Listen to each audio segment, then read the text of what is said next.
Why are all Japanese women so beautiful?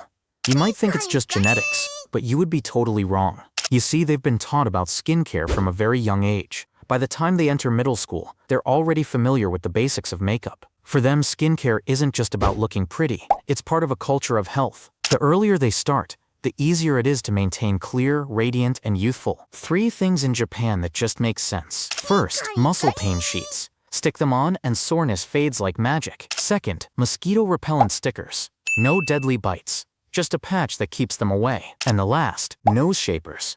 Tiny gadgets you wear. 20 minutes a day for gradual change. 3 unwritten rules in Japan you should never break. First, never sit on the chairs outside restaurants. They aren't free seats. They're reserved for waiting customers only. Even if you're tired and want a break, the staff will quickly ask you to move. Next, when you get into a taxi, never touch the door. Japanese cabs have automatic doors, and drivers take pride in opening them for you. And lastly, never talk on the phone on trains or buses. Public transport in Japan is a library-level quiet. After long, exhausting hours at work, the last thing locals want is a foreigner's phone conversation blasting in their ear. Did you know that over half of Japanese women don't mow their lawn? And yes, you know exactly what kind of garden we're talking about. A recent survey revealed that 51% of Japanese women prefer to stay completely natural, while around 24% just do a light trim. Why? The reason behind it might surprise you. In Japan, public baths are a big part of everyday life, and since everyone's completely exposed there, people actually notice these small details more than you'd expect. Going all natural is often seen as a sign of modesty and maturity.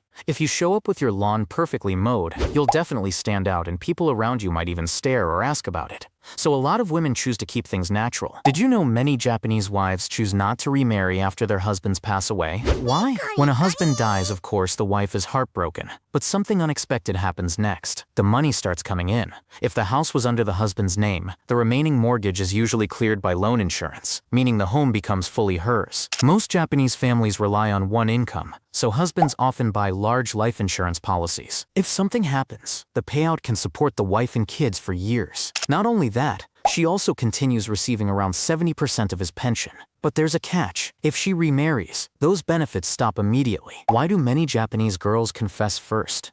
You see, this is completely normal in Japan. Girls often write a kokuhaku, a cute love letter, where they confess their feelings to their crush. There's even a special day for it. In Japan, on Valentine's Day, the roles are reversed. It's the girls who take the initiative, giving chocolates and confessing their love to the guys. They'll prepare special chocolates that stand out from the rest, sometimes even handmade to show their affection. But why do they confess first? It's because many Japanese guys are quite shy and reserved when it comes to love. So instead of waiting forever for him to make a move, the girls take their— When should you kiss a Japanese girl? Should you do it on the first date? Nope, most Japanese girls won't kiss you on the first date. Yeah, even if everything goes perfectly, you'll probably just get a polite goodbye at the station. That's because in Japan, things move a little slower when it comes to romance. Most girls will only allow kissing after something called a kokuhaku, the love confession, where you officially become a couple, which usually happens around the 3rd date. So, if you're dating in Japan, don't panic if the first 2 dates end without a kiss. It doesn't mean she's not into you. It just means she's following the culture. Once things are official, you can be as affectionate as you want. 3 Japanese foods made with love. First, in Japan, fries are made differently. Instead of slicing raw potatoes, they use mashed potato dough that's fried until golden and crispy.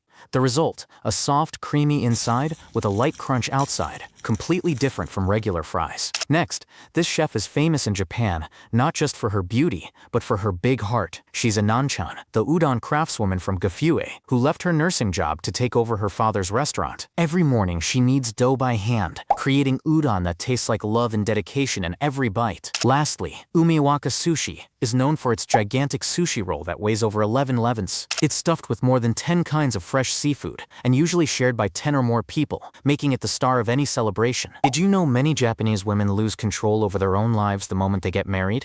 Here are 3 awful rules women in Japan still have to face after saying I do. First, many women end up leaving their jobs. There's no law forcing it, but a lot of companies quietly see married women as less committed. Some are pressured to quit while others step down because of old social expectations. That once you're a wife, your place is at home. Next, the name rule. By law, married couples must share one last name, and in 95% of cases it's the husband's. Even women who want to keep their maiden name for work or identity often can't unless they marry overseas. And lastly, reproductive rights. In Japan, a wife can't legally get an abortion without her husband's written consent, unless it's a case of assault.